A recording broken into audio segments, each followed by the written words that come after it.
Our guest here tonight is part of the new face of college football with name, image, and likeness. BYU alum who works as the co-chairman of the Royal Blue Collective. That's the official BYU NIL collective, helping players cash in on their talents and get prepared for their future lives. It's our pleasure to welcome Mark Comer to the Wise Guys. Thank you for being here. Well, I walk in and I see all these logos on the wall, and it's especially for us that have been fans for a long time. Yeah. Through the WAC and then the Mountain West and then Independence. And you go and you look, I mean, I want football to start tomorrow. I know. It can't start soon enough, can it? But Well, your business keeps football going year-round. Talk about the season. You're in a different kind of season, but we certainly want to break it down. When Marie Osmond was here on this show last fall, she told us at a time when she was a student and also performing at the Marriott Center concerts and making money. And we thought about, well, if Danny Ainge was sitting next to her in science class, if he went to the Marriott Center and made some money because he can make baskets, that would be an NCAA violation. And so one student is allowed to, while the other student cannot. And I know that you're a big proponent of NIL because it allows for student athletes to get paid after so many years of the universities cashing in on their name and their image and their likeness, and we're in a whole new world. It's amazing how different it is now, even than 1 year ago, but about a year and a half ago when it became legal for the student athletes to get paid. And it was the wild, wild west all of a sudden. And so everybody's scrambling. Nobody really knew what the rules were. Nobody really knew what the impact was going to be. And so you kind of have a lot of negativity out there because you hear of these deals that were promised and not delivered, right, or all these things happening at other schools. To me and to the Royal Blue, the board members, this is a really positive thing. It can be a super positive thing for the athletes, not just helping them with financial support, but in a lot of different areas. So, yeah, there's no off season as far as the collective goes because it is something very necessary for BYU to have, and I think the administration understands that really clearly. But also at the same time, we need to make sure that we do everything the right way because it is BYU and it's not just any other school. We can tell you Kelly Popinga's going to join us in 35 minutes here on the Wise Guys tonight, so we flip-flop a little bit. Mark, who makes up the Royal Blue Collective? There's 7 board members. Wilfred Clyde, who just retired as running Clyde companies, Geneva, Sunrock, and all those companies after 45 years. Mm-hmm. He's a board member. Lon Henderson, Brian Hawkins, Sterling Sessions, Craig Cusick, former basketball player and is now over at Qualtrics, and Andrew Van Buren. So it's a bunch of guys that have different businesses and different things that they've done, but we all have in common that big BYU supporters and big BYU fans. So why has BYU chosen your group as its official NIL collective? Well, it was a long process for sure, and what BYU, because collectives are completely independent of the school, so the athletic department can't control it. They can't make decisions. They can't tell the collective what they can do. So anybody could really go, and there are NIL deals that companies have done directly with the athletes. The challenge is there are regulations that need to be followed. Like there has to be a deliverable. Right. It's not just cutting a check to an athlete and saying goodbye. There are deliverables. And so I think BYU, when we started talking to them about forming this collective, they wanted to just be able to get to the point. They know that they can't control it, nor do they want to, but they want to feel comfortable that we're doing things in line with the church, with BYU, and with the athletic department. So how does it work? There's the collective, there's Kalani in the football program, and Kalani can't tell the collective what he wants, needs, or desires. And so how does the collective get the job done? Well, good question. I will work directly with Brian Santiago, and just communication. The deputy AD, he was on with us a couple weeks ago. And it's been great because they can make suggestions, right? Or not suggestions as far as specifics, but just, here's some of the core players, or here's some of the kids that there are being recruited and other schools, and some of the not the offers, but kind of the general deals that some of these kids are getting at some of the other schools. And so we work directly with Brian, and we get some general ideas. And then as a board, we have a Zoom call every Tuesday, and we go over everything, and we vote on everything together as far as who are the athletes that are going to get some support, what does that support mean, and then with Encore Sports, they're the ones that are taking care of the deliverables.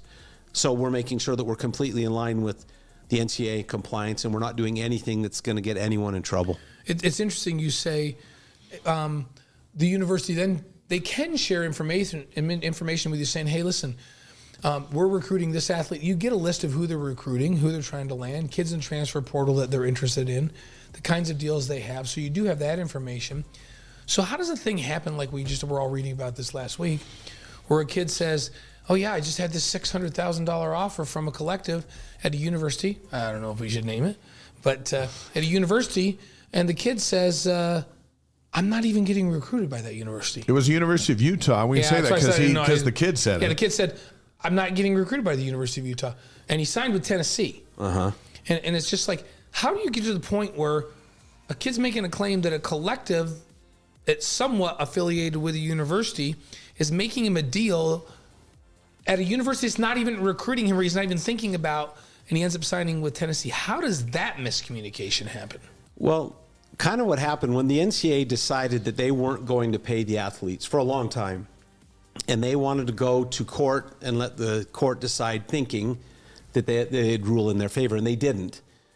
The NCAA, in a lot of ways, kind of lost control over a lot of aspects of what you can and can't do, and especially paying the athletes.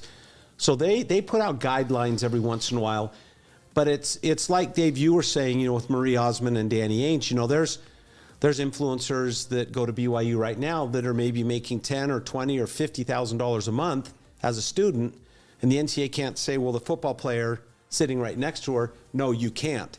So they don't have that control, but they put out these guidelines, and it wasn't really clear on what donors could do. Could a donor or a fan reach out to any athlete across the country and say, hey, would you be interested? And the coaches didn't know about it, probably. The administration didn't know about it.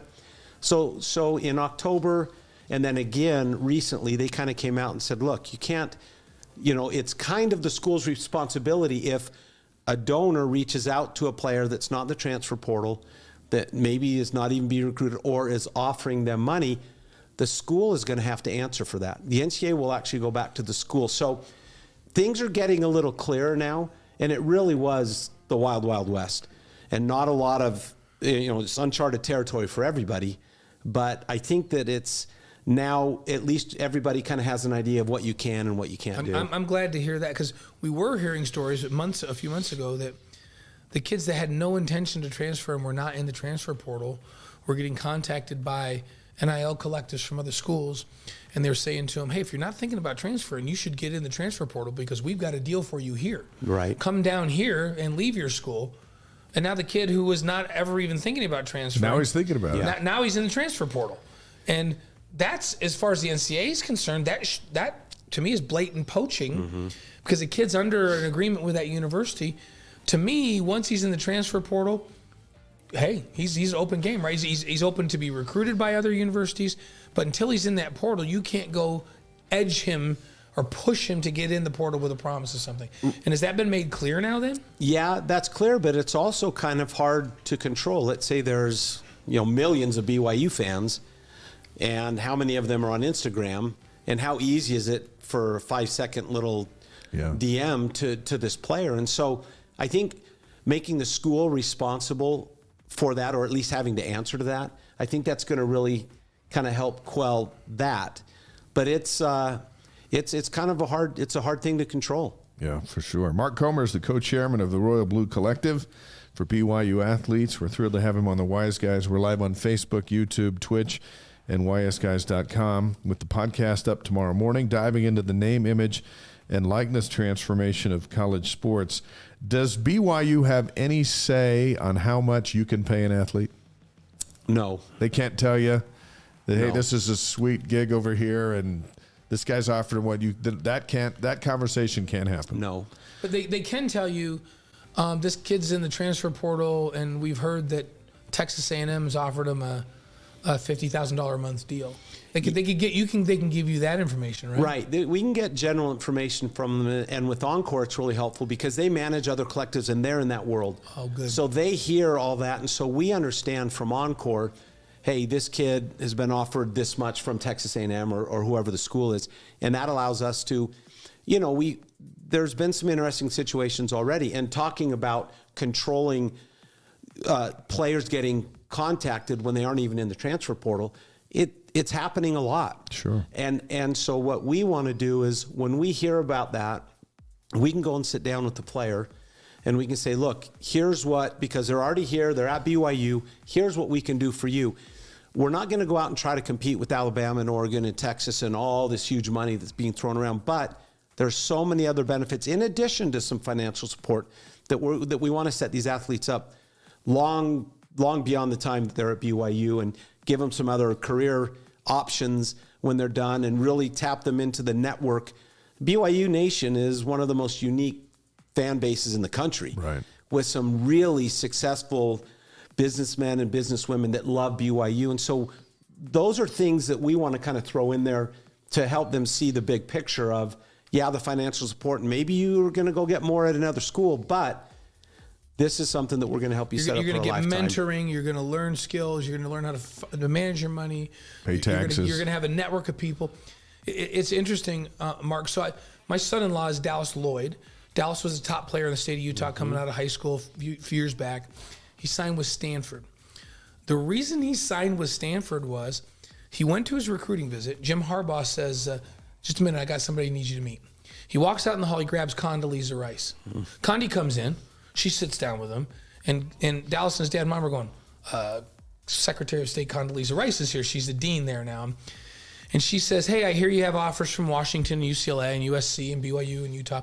Those are all great schools, and they're going to have a great 4-year commitment to you. I commend you on that. The difference between them and us is we have a 40-year commitment to you. When you come to Stanford, we are going to network you with the greatest network, bar none, including Harvard, in the country. And you will always have a job, and we will always take care of you for the rest of your life if you come here. And I'm not sure anybody else can offer you that. And she talked through players that have come through. They also said any player that comes here and leaves on good terms to go play professionally, they come back, they're on scholarship again. We're going to pay for the full cost of you getting your degree because we're interested in you getting your degree and being networked. So then Jim Harbaugh walked around the hall, and Dallas looked at his mom and dad and said, I kind of feel like an idiot if I don't sign here right now. Like no other schools even talked about that. What you're saying is BYU wants to get in that game where they say to these kids, yeah, we got money for you right now, but you need to look at the long term because BYU is going to take care of you throughout your career. We're going to network you with the right people. We're going to teach you the skills. And whether you play professional sports or not, you're going to come out of here and have a network of people that you're going to be taken care of for a long, long time. 100%. And what's interesting, and I've talked to a lot of athletes that have gone to other schools, that those promises of networking were made. Every one of the athletes I've talked to left those schools without being really, truly introduced to those networks. Yeah. And so, BYU has a successful network of business people as just about any school. I mean, there's how many very successful guys within 15 minutes of LaVell Edwards Stadium. Right. So what we want to do is while they are here, while these athletes are here, we want to do the financial literacy classes to teach them about taxes and setting up entities. And we want to do branding and marketing that they can do the do's and don'ts of social media. And so we have a series of classes that we're putting together for the athletes. But as much as anything, we want them to be tapped into the mentoring network. Good example is 20 athletes are construction management majors. Well, Wilfred Clyde would be a great mentor. He was managing... WW Clyde is a gigantic with multiple companies. Right. And so most athletes think they're going to get paid to play professionally, and about 1% of them ever do. So if we can at least say, and we don't want to dash any dreams, hey, that's your dream, go do everything you can to fulfill that. But if you don't, we have a plan B and a plan C of a network that they're meeting while they're at BYU instead of when they're done, and then they pick up the phone and start calling local business people saying, hey, is there any opportunities for me? So that's a big thing, and that's something we're pushing a lot, is the great network. We're also, just real quick, we're setting up an advisory committee that is former athletes, men and women, and also businessmen and women from the area that will also be part of that mentoring. So we can connect these athletes now and give them some real future options, career options, if it doesn't work out for them to play professionally. We're getting some good questions from our live streamers tonight. Can Mark better explain what Encore is? Yes, we get that question a lot. Encore is a sports marketing company, and they will deal with individual athletes, and they help them get NIL deals, and they have a lot of different companies that they work with. They'll actually will come to Encore and say, hey, we have this in our marketing budget. We want some athletes from BYU. Encore will kind of help bring them all together, put the agreements together for them, make sure that they're good for both parties. For the collective, they're kind of like our operating partner.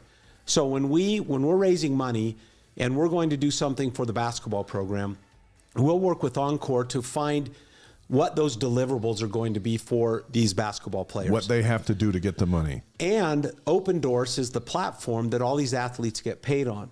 So an athlete will open up their Open Doors account, as an example, with the basketball team. Part of what we want to do as a collective, and part of our charitable trust side, the charitable donation side, is get these athletes more involved in the community and really good projects around Provo and around Utah Valley. So we did the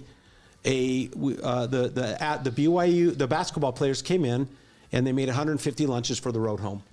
And they're doing that. It's something really, really positive. And then Open Doors and Encore, how they will pay is that's a deliverable. That's actually a deliverable that they're doing. And that's not the reason they're doing it, but we're able to bring a really good project, bring these athletes into this project and get them involved.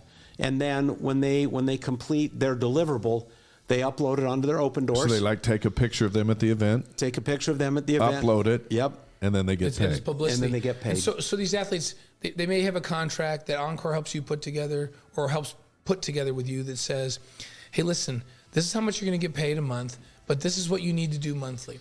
You need to be active with social media. You need to post 4 things about this entity monthly on your Instagram account and comment and help us sell that.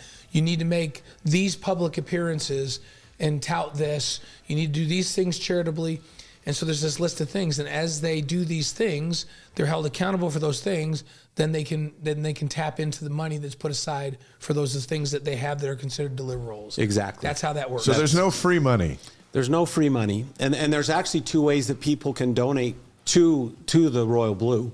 One is it's a 501c3, so they can just make a charitable donation, and then us with Encore will decide what the deliverables are for the athlete to get that money.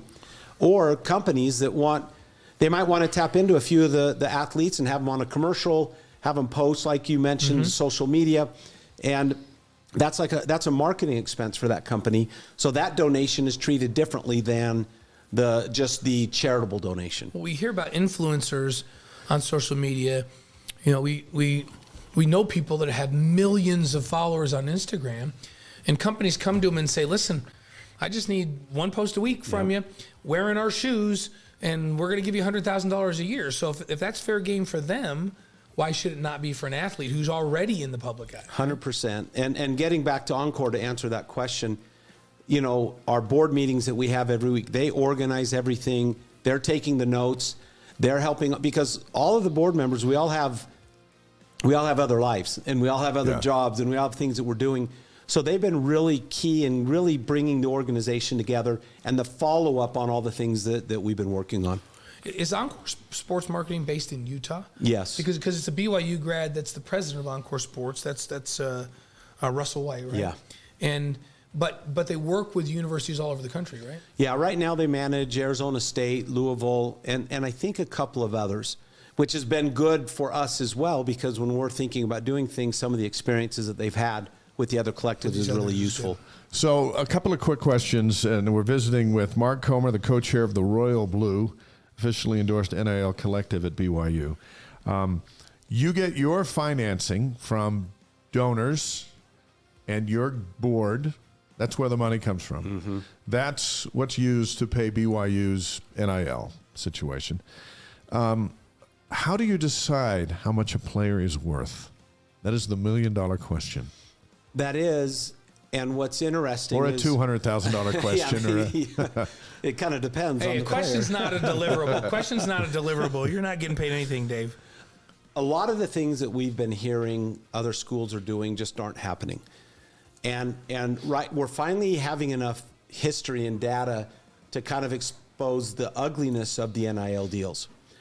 And so what that does is, I think it's going to kind of settle in, and it allows us to actually, this next month, we're going to be able through Encore to get data by position of what kids are truly making across the country, which is going to be very helpful to us. Sure. The other thing is BYU is a unique place. A lot of these kids are here, and it doesn't matter about the money. And so they've been really grateful for anything that we've done with them. Now, that's not always the case, meaning some of them need to be taken care of at a little higher level. But it's just really interesting, because we don't, as we do these programs and as we do the NIL deals with these athletes, it's not necessarily gauging it on what that player could make at UCLA or at Texas or something like that. So it's kind of hard to put a real value, and it really is kind of an individual case-by-case deal with all the athletes. And you can't judge it on 10 touchdowns, you get a certain amount, right? No, there can't be any... Can't be performance in their No. sport. It has to be something they're doing off the field that is a deliverable. Can't be tied to that. You can't make an offer for, a pay-to-play, pay to come to the school. It's kind of interesting, kind of a lot of the rules that there are, but no, you can't do anything like that. So you don't get involved with a kid really until he's signed, he or she? We can sit down and meet with them before they sign and say, look, somebody of your caliber and somebody here that's at BYU, this is kind of these general things that this athlete's able to get when they come to BYU. But it can't be, hey, we're going to offer if you this do this, exactly, we'll do this. Exactly right. So Reggie Bush was just ahead of his time, wasn't he? So was Jerry Tarkanian. Because I was thinking about Jerry was too. We worked with Jerry. So I'm thinking Reggie Bush. If you're recruiting Reggie Bush, and you tell me if this would fall in line with the deliverable, and you say, listen, you come here and you play running back for us at USC, and we're going to build your family a house, but in exchange for that, you're going to have to do a whole series of commercials for our our building company. The builder's going to sponsor you, and you're going to talk about the house and how it's built, and you're going to take people on tours of the house, and you do all this stuff. In exchange for that, we're giving your family the house. And they could get away with that, couldn't they? Yeah.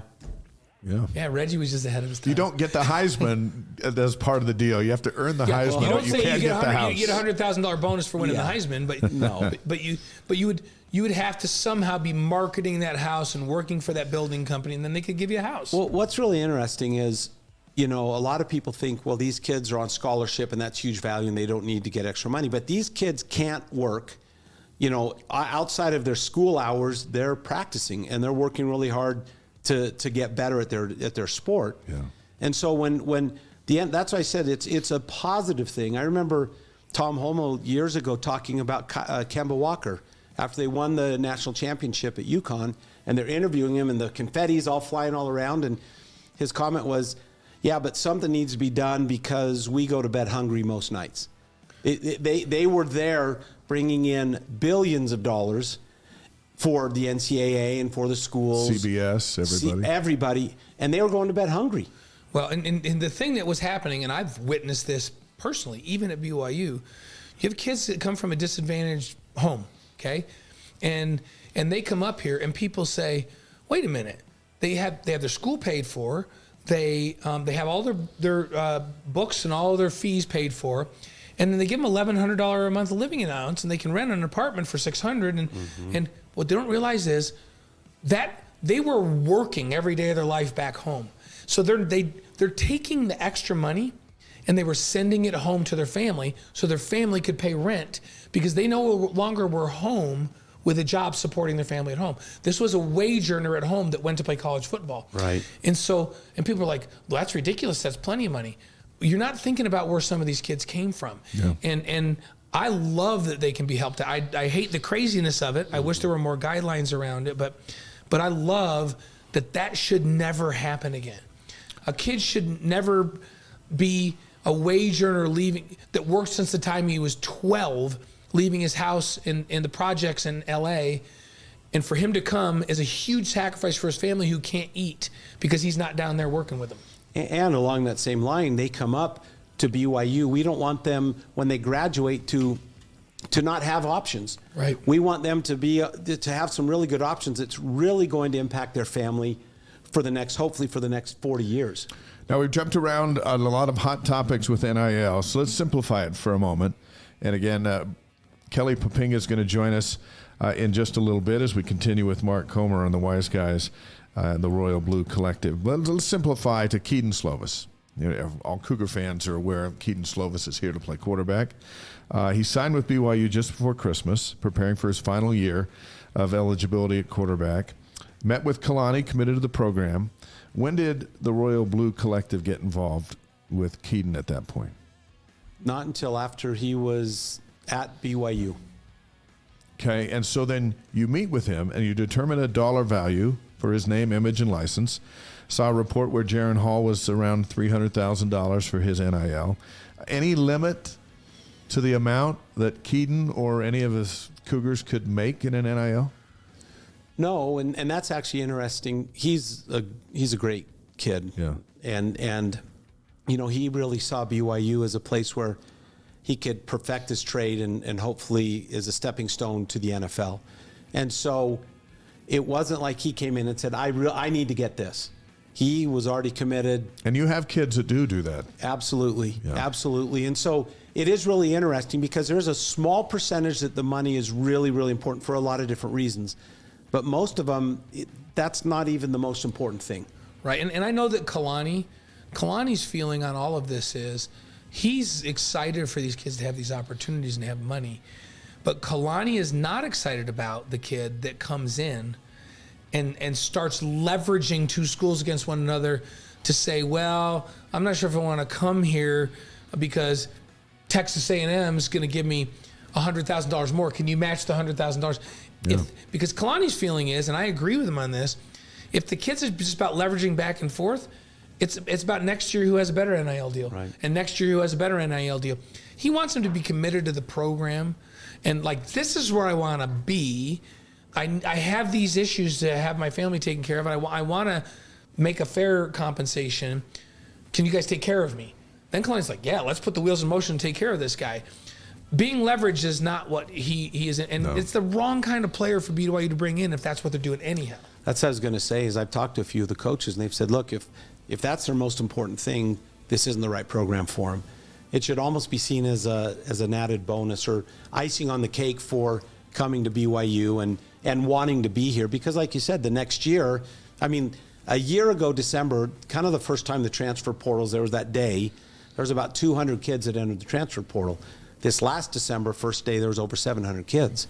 So you want to get the kids that want to be here, and you don't want a kid who wants to be here to have to sacrifice everything by coming here, but also showing them all the benefits, kind of the peripheral benefits that the collective can bring because he wants to be here at BYU.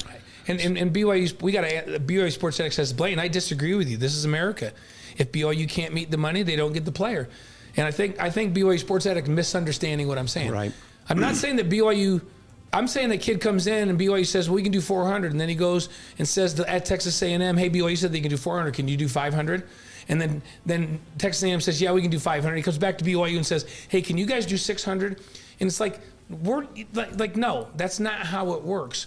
You're going to get fairly compensated, and if you start leveraging one against the other, and you really don't care about the program the issue with that is BYU Sports Addict. If he goes for 500 this year and plays really, really well, then next year Alabama comes and goes, we'll give you 700.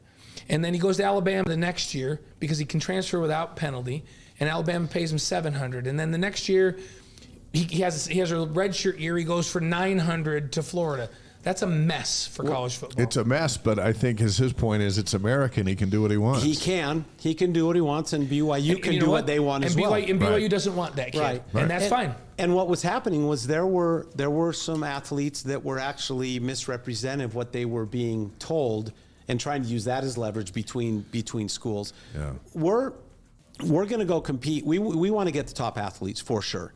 They need to be the right fit for BYU, and that's the coaching staffs. That's their job. But we want to have the right kids here, and we will go after and we will support to get those right kids. And that's why the donations and everything that we're doing, that's really important. You know, Texas, I believe it's Tennessee that has a $35 million collective. We've heard A&M has similar. So we have some great support, and we've had some great support with the collective, and we want to win games.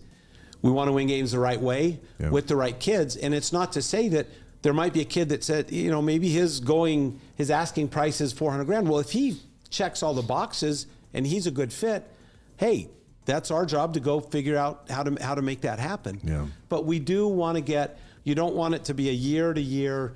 Okay, well now I've got this order. Well, now we have to go back, and I agree with what you're saying. We want to have the right kids. And to survive culturally at BYU, if you're just coming here for the money, you're out as soon as you get a little bit more money. BYU has to recruit. They always have had to recruit a little different, as has Stanford and some of these. You have to get kids that are here for more than just that. And BYU needs to be fair, and they need to be able to compete. But if that's the only reason they're here, then they're not the right fit. And they'll be out of here quick. They'll transfer the minute they can get better money someplace else. So back to Slovis. You agree to an NIL deal with Slovis, and he has outside NILs. Right. He can have as many of them as he wants. Right. And they might be handshake deals. They might be whatever. But as far as what BYU offers with the collective is, the agreement that he's made with you, there are safeguards in place where the promises that the collective made are promises paid if he does the things he's asked to do. Right. And that explains the whole Slovis NIL. And like I said, he's been awesome. You know, he really is excited to be here. And so when we went and we sat down with him and said, here's the things that would like to do for you and these are the deliverables, he was super grateful, super happy, and very appreciative. Two-part question for you. How is BYU now officially in the Big 12, starting next football season? How's that impacted the interest level of athletes to consider BYU? And can BYU compete with the schools? We've mentioned a couple. Well, Texas A&M's not, but we talked about Tennessee and Texas A&M. But can BYU compete with Baylor? Texas and Oklahoma are on the way out, so they really don't compete with them. But with Baylor and with Oklahoma State, who's a highly funded university, with Iowa State, with all of these schools in the Big 12, they're going to be competing. Can BYU compete from an NIL perspective with those schools?